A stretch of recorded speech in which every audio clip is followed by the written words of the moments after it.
स्वामी जी वो शख्सियत थे जिन्होंने आधुनिकता और आध्यात्म को जोड़ने का काम किया और पूरे देश का आह्वान किया था कि 50 साल तक सब लोग अन्य देवी देवताओं को भूलकर भारत माता का आराधन करें तो ये देश जागरूक हो जाएगा।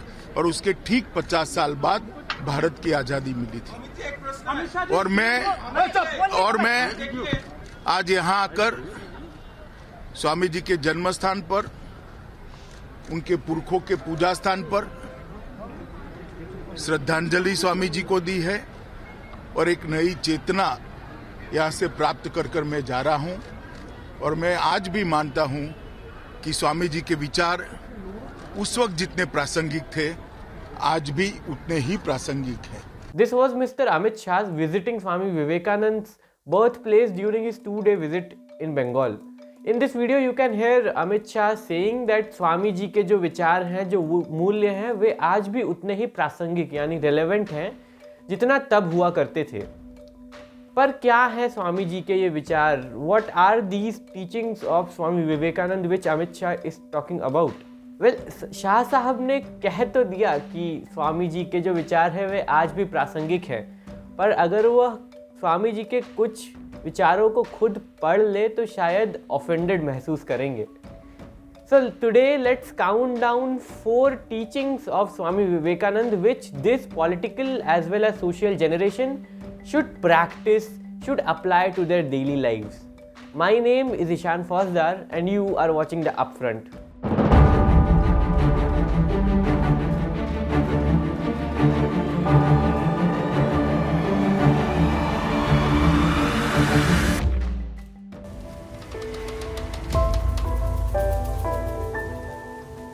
The term Bhakt has been used and misused over and over, especially after Modi ji came to power. Well, you see, there are extremities at both ends. Anyone siding with the government is called an Andhbhakt, and anyone criticizing the government is called a Liptard, Librandu, anti-national, Tukda Tukda gang, etc. etc. etc. However, even religiously talking, are Modi ji or Amit Shah ji or the legendary Lal Krishna Advani ji or even Ramdev Baba, are they real bhakts? Well, not so much if we read Vivekananda, if we understand Vivekananda. I will read one excerpt from this book. This is Raj Yog, which is written by Swami Vivekananda, page number 132, 133. He who hates none, who is a friend of all, who is merciful, who has nothing of his own, who is free from egoism, who is even-minded in pain and pleasure, who is forbearing, who is always satisfied, who works always in yoga, whose self has become controlled, whose will is firm, whose mind and intellect are given up unto me, such a one is my beloved Bhakt, from whom comes no disturbance, who cannot be disturbed by others, who is free from joy, anger, fear and anxiety. Such a one is my beloved. He who does not depend on anything, who is pure and active, who does not care whether good comes or evil, and never becomes miserable, and who has given up all efforts for himself, who is the same in praise or in blame, with a silent, thoughtful mind, blessed with what little comes to his way, homeless, for the whole world is his home, and who is steady in his ideas, such a one is my beloved Bhakt. Shouting hooligan chants or wearing saffron or saying, अरे हम तो फकीर आदमी हैं, झोला लेके चल पड़ेंगे जी. Unfortunately, according to Vivekananda, cannot be true characteristics of a Bhakt. So I am sorry to tell you all that Modi ji, Amit Shah ji are not true Bhakts according to Vivekananda. Also, this excerpt which I just read is written in this book Raj Yoga but comes straight from Kurma Puran and which has been translated by Vivekananda in this book.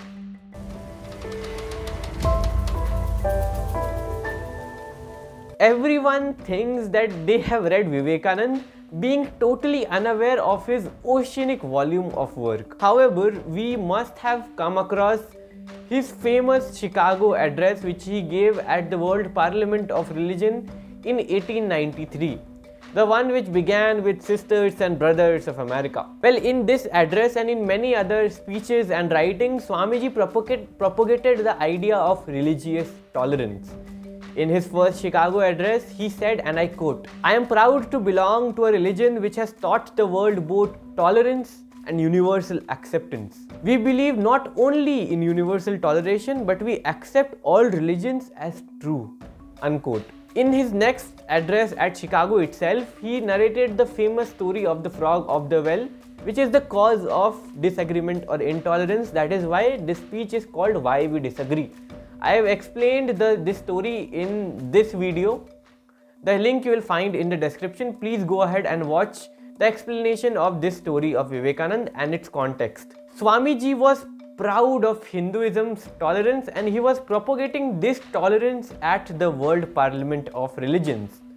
But will he be proud of this now? We have statements comparing Shah Rukh Khan with Hafiz Saeed. We have statements such as Musalman Mukt Bharat coming from BJP leaders. On the same footing, we have unjust Muslim appeasement from Congress, and AIMIM is no innocent. All of these politically inclined religious appeasement just for the sake of votes has maligned India's and Hinduism's tolerance and ruined India's Sarv Dharm Sambhav sentiment.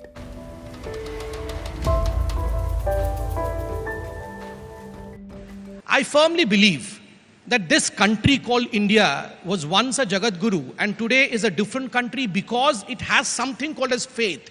It is not just a conglomeration of state, it is a cultural faith that is in the land of this beautiful country. So in order to divorce faith and Ram is something which I firmly believe should not be done. And remember, Owaisi Sahab, you say that since the judges pronounced that this is just a title suit, so ye ek jameen ki ladai hai. There are thousands and lakhs of jameen ki ladai going on in the Supreme Court and various courts of this country. How many times have you heard the highest judge of the Supreme Court, the Chief Justice of India, coming out and say, I will come down from my highest pedestal and I will in fact offer my services if a consent is worked out? Never ever had heard this. Why did the highest courts, highest justice, Justice Keher, come down and say, मैं आके लड़ूंगा ना, मैं consent बनाऊंगा, आप सबको बैठा के मैं मनवाऊंगा? Because it is an article of faith since crores and crores of years. Ram is not just a land, it is faith. Yes, faith. Everyone ranging from Sambit Patra, who you just heard, to Subramaniam Swamy, to top BJP leaders, and virtually everyone who was in favor of building the Ram temple had this faith argument with them. Ram मंदिर तो आस्था का मामला है और आस्था जो होती है वह किसी भी कानून या जमीन से ऊपर बढ़कर होती है. So, if you only have Astha, does that make you religious? If you have Astha on Ram to build the Ram temple, are you religious? Well, according to Vivekananda, no. And I will again turn to this book, page number 15, and I quote, "What right has a man to say that he has a soul if he does not feel, or that there is a God if he does not see him? If there is a God, we must see him. Otherwise, it is better not to believe it. It is better to be an outspoken atheist than a hypocrite." Such strong words coming from Swamiji. It is better to be an outspoken atheist than a hypocrite if we have not seen God. And don't lynch me for this, please. I am not saying this. This is coming straight from Swami Vivekananda. It was never and it will never be just a matter of faith or belief. There are people who distinguish religion from science, saying that religion is completely based on faith or belief and not experience or observable evidence. Well, I'm sure that these people have not comparatively studied true religion with science and surely have not read Swami Vivekananda. You can call yourself religious or a bhakt or whatever you want, but you will not be religious until you see God for yourself. And that is what Swamiji says. Experience is the mother of all knowledge, my friends. And by experience, it is that you become religious. And if you ask me, how do we see God, then you got to read this book. Raj Yoga is a form of yoga which Swamiji defines in this entire book, and this yoga takes you to a state of superconscious which is called the Samadhi, where you actually witness the metaphysical.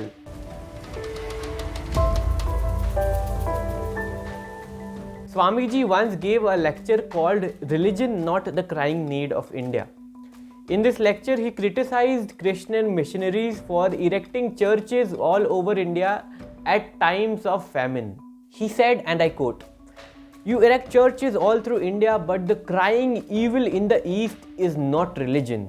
They have religion enough. But it is bread that the suffering millions of burning India cry out for with parched throats. They ask us for bread, but we give them stones. It is an insult to starving people to offer them religion." India today stands at 94th rank in the Global Hunger Index, and approximately 7,000 Indians die every day due to hunger, and not to mention that these are only official figures. We made an entire video explaining the great hunger issue of India.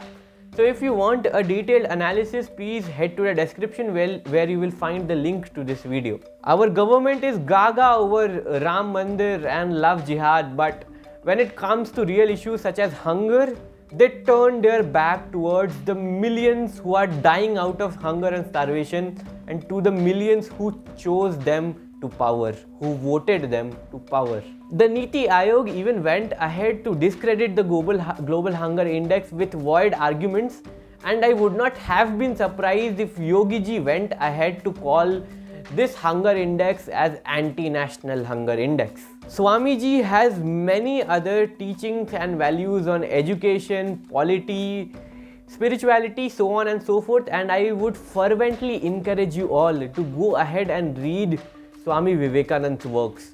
To make this job a little easy, I have put the description of the complete volume of works of Swami Vivekananda in the description. For those who cannot read on the screen, I have also put in the description a link to buy the complete works of Swami Vivekananda in hardcover as well as paperback. Further, this book which I referred in this video, Raj Yoga, also has its buying link in the description.